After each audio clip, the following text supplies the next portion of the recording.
ನಿಮಗಿದು ಗೊತ್ತಾ? ಚೈನಾ ದೇಶದಲ್ಲಿ ನವಿಲುಗಳನ್ನ ಫಾರ್ಮಿಂಗ್ ಮಾಡುವ ಇಂಡಸ್ಟ್ರಿ ಅತಿ ವೇಗವಾಗಿ ಬೆಳೀತಾ ಇರೋ ಒಂದು ದೊಡ್ಡ ಬಿಸ್ನೆಸ್ ಮಾಡೆಲ್ ಆಗಿದೆ. ಚೈನಾ ದೇಶ ಈಗ ನವಿಲುಗಳನ್ನ ಸಾಗುವಳಿ ಮಾಡಿ ಕೇವಲ ಪ್ರಕೃತಿ ಜೊತೆ ಬೆರೆಯುವುದು ಅಲ್ಲದೆ ಇವುಗಳಿಂದ ಕೋಟಿ ಕೋಟಿ ದುಡ್ಡನ್ನ ಸಂಪಾದಿಸುತ್ತಿದ್ದಾರೆ. ನೀವು ಭಾರತೀಯರು ಈ ವಿಷಯ ಕೇಳಿ ಅಚ್ಚರಿ ಪಡಬಹುದು, ಆಶ್ಚರ್ಯ ಪಡಬಹುದು. ಚೈನಾ ದೇಶ ಈ ಒಂದು ನವಿಲ್ ಫಾರ್ಮಿಂಗ್ ಮಾಡಿ ಇಡೀ ವಿಶ್ವಾದ್ಯಂತ ನವಿಲಿಗೆ ಸಂಬಂಧಪಟ್ಟ ಪ್ರಾಡಕ್ಟ್ ಗಳನ್ನ ತನ್ನ ದೇಶದಲ್ಲಿ ಅಲ್ಲದೆ ವಿಶ್ವಾದ್ಯಂತ ಅವುಗಳ ಮಾರಾಟ ಮಾಡಿ ಭಾರಿ ಪ್ರಮಾಣದ ಪ್ರಾಫಿಟ್ ಅನ್ನ ಮಾಡುತ್ತಿದೆ. ಆದರೆ ಇದರ ಹಿಂದೆ ಇರುವಂತಹ ಕೆಲವೊಂದು ಅಪಾಯಕಾರಿ ಕೃತ್ಯಗಳನ್ನ ಕೇಳಿದ್ರೆ ನಿಮ್ಮ ಮೈಂಡ್ ಬ್ಲೋ ಆಗೋದು ಗ್ಯಾರಂಟಿನೇ.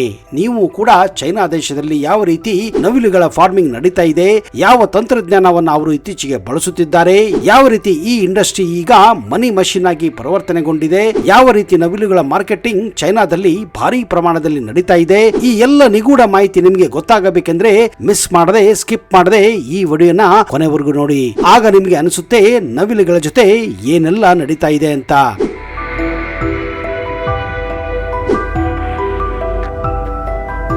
ಹೌದು ಸ್ನೇಹಿತರೆ, ಇವತ್ತು ನಾನು ಭಾರತದ ರಾಷ್ಟ್ರೀಯ ಪಕ್ಷಿ ನವಿಲಿನ ಬಗ್ಗೆ ಕೆಲವೊಂದು ಅಚ್ಚರಿಯ ಮಾಹಿತಿಯನ್ನ ಕೊಡ್ತಾ ಇದ್ದೀನಿ. ನಮ್ಮ ದೇಶದಲ್ಲಿ ನವಿಲಿಗೆ ತನ್ನದೇ ಆದಂತಹ ಸ್ಥಾನಮಾನ ಇದೆ. ನವಿಲನ್ನ ನಾವು ಪೂಜನೀಯ ಭಾವನೆಯಿಂದ ನೋಡುತ್ತೇವೆ, ಕಾರಣ ಇದು ದೇವಾನುದೇವತೆಗಳ ವಾಹನ ಕೂಡ ಆಗಿದೆ.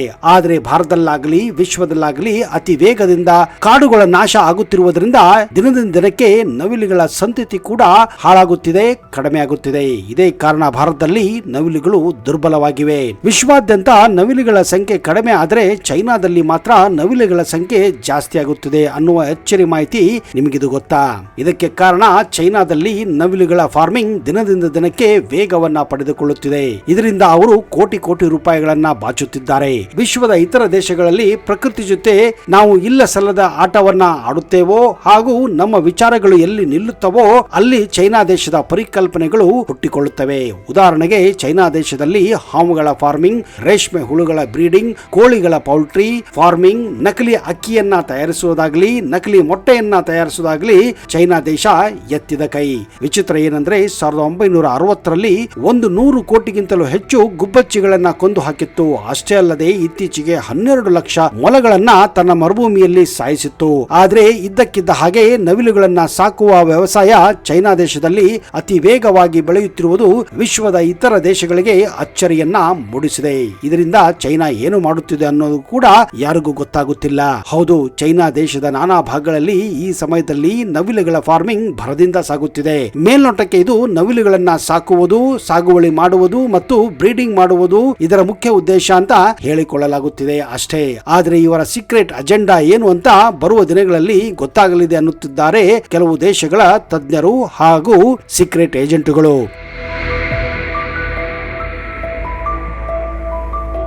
ಸದ್ಯಕ್ಕೆ ಚೈನಾ ದೇಶದಲ್ಲಿ ಈ ಪಿಕಾಕ್ ಫಾರ್ಮಿಂಗ್ ಮಾಡಲು ಸರ್ಕಾರದಿಂದಲೇ ಕೆಲವೊಂದು ನಿಯಮಗಳನ್ನ ಕೂಡ ಹೊರಡಿಸಿದ್ದು ಎಲ್ಲರನ್ನ ಅಚ್ಚರಿಗೊಳಿಸಿದೆ. ನಿಮಗೆಲ್ಲ ಗೊತ್ತಿರುವ ಹಾಗೆ ನವಿಲುಗಳು ತಮ್ಮ ಅದ್ಭುತ ನೃತ್ಯದಿಂದ, ಸುಂದರ ನವಿಲುಗರಿಗಳಿಂದ ವಿಶ್ವಾದ್ಯಂತ ಎಲ್ಲರನ್ನ ತನ್ನತ್ತ ಸೆಳೆಯುತ್ತಿದೆ. ಅದರಲ್ಲೂ ನವಿಲುಗಳು ಮಳೆಗಾಲದ ಸಂದರ್ಭದಲ್ಲಿ ಮಳೆಯನ್ನು ಅನುಭವಿಸುತ್ತಾ ಮಾಡುವ ಆ ನೃತ್ಯವನ್ನು ನೋಡಿದರೆ ಎಂತವನು ಕೂಡ ಮಂತ್ರಮುಗ್ಧನಾಗುತ್ತಾನೆ.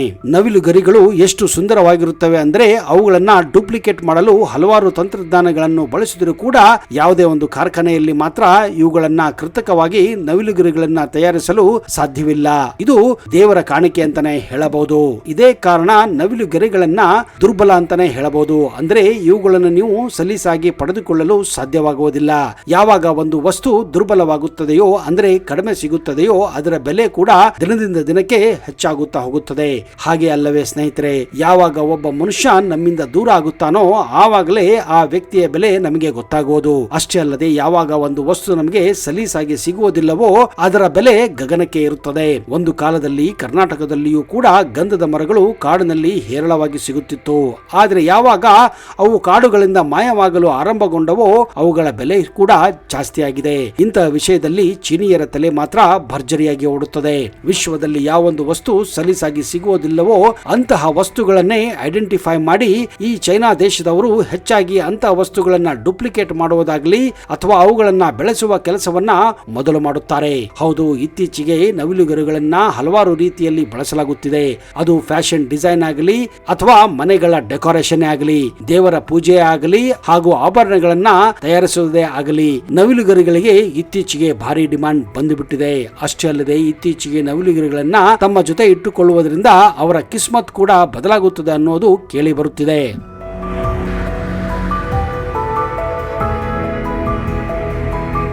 ಭಾರತದ ವಾಸ್ತುಶಾಸ್ತ್ರದಲ್ಲಿ ಮತ್ತು ಚೈನಾದ ವಾಸ್ತುಶಾಸ್ತ್ರದಲ್ಲಿ ಕೂಡ ನವಿಲುಗಳನ್ನ ಮನೆಯಲ್ಲಿ ಇಡುವುದರಿಂದ ಸಕಾರಾತ್ಮಕ ಶಕ್ತಿಯು ಹೆಚ್ಚಾಗುತ್ತದೆ, ನೆಗೆಟಿವ್ ಎನರ್ಜಿ ಕೂಡ ದೂರ ಆಗುತ್ತದೆ ಅನ್ನುವ ಉಲ್ಲೇಖ ಇದೆ. ಇಂತಹ ವಿಷಯಗಳನ್ನ ನಂಬುವ ಜನರು ಕೂಡ ಈಗ ವಿಶ್ವಾದ್ಯಂತ ಜಾಸ್ತಿಯಾಗಿದ್ದಾರೆ. ನವಿಲುಗರಿಗಳು ಹೆಚ್ಚಾಗಿ ನವಿಲುಗಳು ತಮ್ಮ ಮೈಯನ್ನ ಝಾಡಿಸಿಕೊಂಡಾಗ ಇವು ಇದ್ದ ಜಾಗದಲ್ಲಿ ನವಿಲುಗರಿಗಳು ಬೀಳೋದು ಸಹಜ. ಹಿಂದೆ ಈ ರೀತಿ ಸಿಕ್ಕಂತ ನವಿಲುಗರಿಗಳನ್ನ ಹಲವಾರು ಜನರು ಕಾಡಿಗೆ ಹೋಗಿ ಇವುಗಳನ್ನ ಕಲೆಕ್ಟ್ ಮಾಡಿ ಬೇಕಾದವರಿಗೆ ಮಾರುತ್ತಿದ್ದರು. ಆದರೆ ಇತ್ತೀಚಿನ ದಿನಗಳಲ್ಲಿ ಕಾಡುಗಳನ್ನ ಕಡಿಯುವುದರಿಂದ ಈ ನವಿಲುಗಳ ಸಂತತಿ ಕೂಡ ಕಡಿಮೆಯಾಗಿ ಹೋಗಿದೆ. ಇದೇ ಕಾರಣ ನವಿಲುಗಳು ಕೂಡ ಸಿಗೋದು ತುಂಬಾನೇ ಕಡಿಮೆಯಾಗಿ ಹೋಗಿದೆ. ಹಾಗೆ ನೋಡಿದರೆ ಭಾರತದ ವೈಲ್ಡ್ ಲೈಫ್ ಪ್ರೊಟೆಕ್ಷನ್ ಆಕ್ಟ್ 1972ರ ಪ್ರಕಾರ ನವಿಲುಗಳನ್ನ ಬೇಟೆ ಮಾಡುವುದಾಗ್ಲಿ, ನವಿಲುಗಳನ್ನ ಕೊಲ್ಲುವುದಾಗ್ಲಿ ಹಾಗೇನಾದ್ರೂ ಮಾಡಿದರೆ ಭಾರಿ ಶಿಕ್ಷೆಗೆ ನೀವು ಒಳಗಾಗಬಹುದು.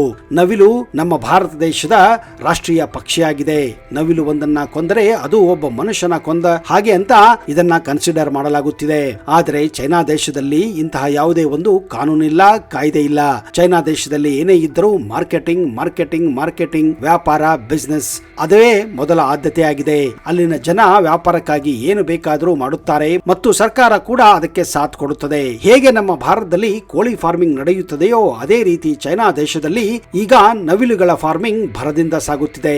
ಚೈನಾ ದೇಶದಲ್ಲಿ ಸರ್ಕಾರವೇ ಮೊದಲು ನವಿಲು ಫಾರ್ಮಿಂಗ್ ಮಾಡಲು ಅಪ್ಲಿಕೇಶನ್ಗಳನ್ನ ಕರೆಯುತ್ತಾರೆ ಹಾಗೂ ಮಾಲೀಕರನ್ನ ಕೆಲವೊಂದು ನಿಯಮಗಳ ಬಗ್ಗೆ ಮಾಹಿತಿ ಕೊಡುತ್ತಾರೆ.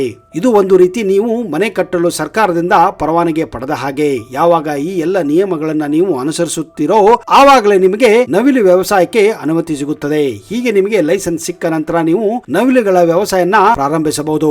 ನವಿಲುಗಳ ಫಾರ್ಮಿಂಗ್ ಮಾಡಲು ದೊಡ್ಡದೊಂದು ಮೈದಾನ ಬೇಕಾಗುತ್ತದೆ. ಯಾಕಂದ್ರೆ ನವಿಲುಗಳು ತಮ್ಮ ಗರಿಗಳನ್ನ ಹೊರಚೆಲ್ಲಿ ಓಡಾಡುವುದಕ್ಕೆ ಆಗಲಿ, ಹಾರಾಡುವುದಕ್ಕೆ ಆಗಲಿ ಅಥವಾ ಕುಣಿಯುವುದಕ್ಕಾಗಲಿ ಅವುಗಳಿಗೆ ಜಾಗ ಬೇಕು. ಇಂತಹ ಒಂದು ದೊಡ್ಡ ಮೈದಾನ ಸಿಕ್ಕ ಮೇಲೆ ಆ ಮೈದಾನ ಸುತ್ತಲೂ ಸುಮಾರು 9 ರಿಂದ 12 ಅಡಿ ಎತ್ತರವಾದ ಕಾಂಕ್ರೀಟ್ ಗೋಡೆಯನ್ನ ಕಟ್ಟಬೇಕಾಗುತ್ತದೆ. ಇದಕ್ಕೆ ಕಾರಣ ನವಿಲುಗಳು ಇದಕ್ಕಿಂತ ಹೆಚ್ಚು ಎತ್ತರದಲ್ಲಿ ಹಾರುವುದಿಲ್ಲ.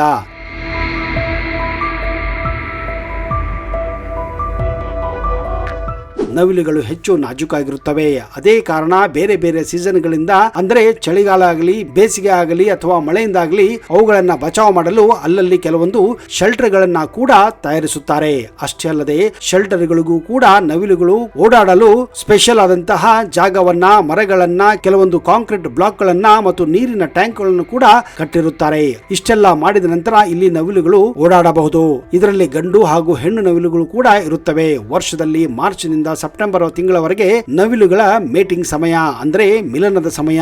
ಇದೇ ಸಮಯದಲ್ಲಿ ಗಂಡು ನವಿಲು ತನ್ನ ಹೆಣ್ಣು ನವಿಲನ್ನ ಆಕರ್ಷಿಸಲು ತಮ್ಮ ನವಿಲುಗರಿಗಳನ್ನ ಹೊರಹಾಕುತ್ತವೆ. ಇದೇ ಸಮಯದಲ್ಲಿ ನೋಡಿ ನವಿಲುಗರಿಗಳು ನವಿಲುಗಳ ಶರೀರದಿಂದ ಹೊರಬೀಳುತ್ತವೆ. ಇದೇ ಸಮಯದಲ್ಲಿ ರೈತರು ಹೆಚ್ಚಾಗಿ ಅವುಗಳನ್ನ ಕಲೆಕ್ಟ್ ಮಾಡುತ್ತಾರೆ. ಈ ರೀತಿ ಗಂಡು ನವಿಲು ತನ್ನ ಗರಿಗಳನ್ನ ಬಿಚ್ಚಿ ಹೆಣ್ಣು ನವಿಲನ್ನ ಆಕರ್ಷಿಸುತ್ತದೆ. ಒಂದು ರೀತಿ ಗ್ರೀನ್ ಸಿಗ್ನಲ್ ಕೊಟ್ಟ ಹಾಗೆ. ಇದೇ ಸಮಯದಲ್ಲಿ ಹೆಣ್ಣು ನವಿಲು ಕೂಡ ತನ್ನ ಇಚ್ಛೆಯನ್ನ ವ್ಯಕ್ತಪಡಿಸುತ್ತದೆ. ಇದಾದ ನಂತರವೇ ಗಂಡು ಹಾಗೂ ಹೆಣ್ಣು ನವಿಲುಗಳು ಮಿಲನಗೊಳ್ಳುತ್ತವೆ.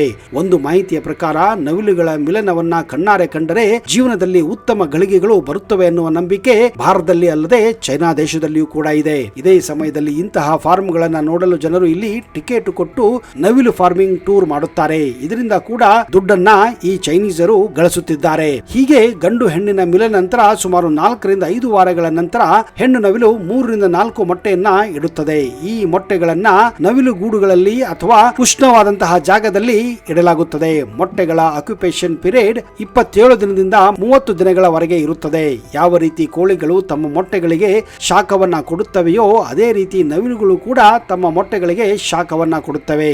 ಆದ್ರೆ ನವಿಲು ಫಾರ್ಮಿಂಗ್ ಮಾಡುವಂತಹ ಸ್ಥಳದಲ್ಲಿ ಮಷೀನ್ಗಳ ಮೂಲಕವೂ ಕೂಡ ಇವುಗಳಿಗೆ ಶಾಖವನ್ನ ನೀಡಲಾಗುತ್ತದೆ. ಸುಮಾರು 1 ತಿಂಗಳ ನಂತರ ಈ ಮೊಟ್ಟೆಗಳಿಂದ ಚಿಕ್ಕ ಮರಿಗಳು ಹೊರಹೊಮ್ಮುತ್ತವೆ. ಹುಟ್ಟಿದಾಗ ಅವು ಹೆಚ್ಚಾಗಿ ತಮ್ಮ ತಾಯಿಗಳ ಜೊತೆ ಹೆಚ್ಚು ಅವಲಂಬನೆ ಇರುತ್ತವೆ. ಹುಟ್ಟಿದಾಗ ನವಿಲುಗರಿಗಳು ಹೆಚ್ಚಾಗಿ ಕಂದು ಬಣ್ಣದಲ್ಲಿರುತ್ತವೆ. 3-4 ತಿಂಗಳ ನಂತರವೇ ನವಿಲಿನ ನಿಜವಾದ ಬಣ್ಣದ ಗರಿಗಳು ಹೊರಹೊಮ್ಮುತ್ತವೆ.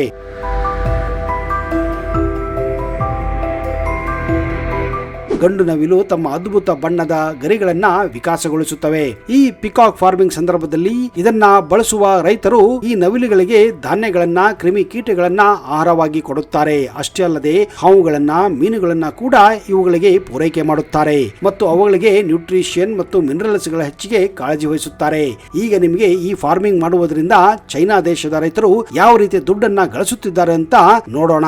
ಮೊದಲೇ ನಾನು ಹೇಳಿದ ಹಾಗೆ ನವಿಲುಗಳ ಮೇಟಿಂಗ್ ಮಾಡುವುದು ಅಂದ್ರೆ ನವಿಲುಗಳ ಮಿಲನವನ್ನ ಕಾಣಲು ಇಲ್ಲಿ ಹಲವಾರು ಜನರು ಇಂತಹ ಫಾರ್ಮ್ ಗಳಿಗೆ ಬಂದಾಗ ಅವರಿಂದ ದುಡ್ಡನ್ನ ಕಲೆಕ್ಟ್ ಮಾಡುತ್ತಾರೆ. ಎರಡನೇದಾಗಿ ನವಿಲುಗರಿಗಳಿಗೆ ವಿಶ್ವಾದ್ಯಂತ ಇತ್ತೀಚೆಗೆ ಭಾರಿ ಡಿಮಾಂಡ್ ಕ್ರಿಯೇಟ್ ಆಗಿದೆ. ನವಿಲುಗರಿಗಳನ್ನ ಹೆಚ್ಚಾಗಿ ಇವತ್ತು ಪ್ರೀಮಿಯಂ ಹೋಮ್ ಡೆಕೋರೇಷನ್ಗೂ ಕೂಡ ಬಳಸುತ್ತಿದ್ದಾರೆ.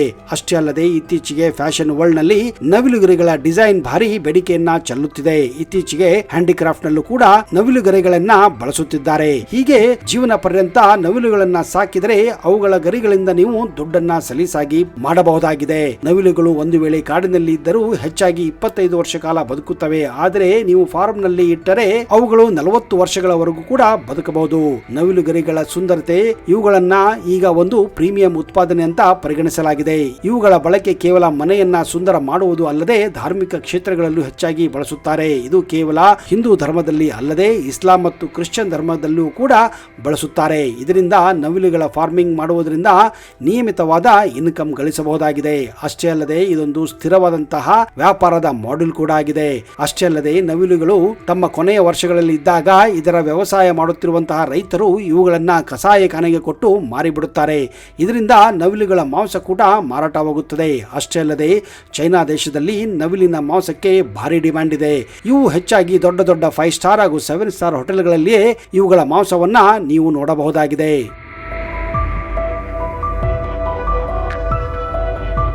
ನೋಡಿದಿರಾ ಸ್ನೇಹಿತರೆ, ಯಾವ ರೀತಿ ಚೈನಾ ದೇಶದವರು ಕೆಲವೊಂದು ವ್ಯವಹಾರವನ್ನ ವ್ಯವಸಾಯ ಮಾಡಿಕೊಂಡಿದ್ದಾರೆ ಮತ್ತು ಇಂತಹ ವ್ಯವಸಾಯವನ್ನ ಬಳಸಿಕೊಂಡು ತಮ್ಮ ಆರ್ಥಿಕ ಸ್ಥಿತಿಯನ್ನ ಸದೃಢಗೊಳಿಸುತ್ತಿದ್ದಾರೆ ಅಂತ.